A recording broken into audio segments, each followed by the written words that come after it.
మొక్కలలో ప్రధానమైనవి మూడు భాగాలు. అవి కాండం పత్రాలు గమనిస్తూ ఉంటాము.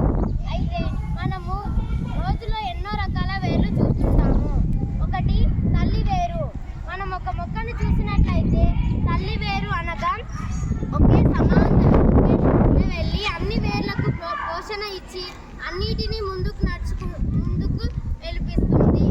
అలాగే మనం చూసినట్లయితే ఈ మొక్కని చూస్తే వేరేగా అనిపిస్తుంది. అంటే ఇది పీచు వేరు. సమాంతరంగా వెళ్ళి ఒక వెంట్రుకల మాదిరిగా పరుచుకొని ఒక మొక్కకు మొత్తం శక్తిని ఇస్తుంది. దీనిని పీచు వేరు అంటారు. ఏకగల బీజాలు. ఒక ఎగ్జాంపుల్గా చెప్పగలము. మనము జొన్న, వరి మొక్క ఇలాంటివి ఎన్నో మొక్కలను చూస్తుంటాము. ఇలాంటి దాంట్లకు ఇలా ఉంటుంది. ఇక్కడ చూసినట్లయితే దీని కాండం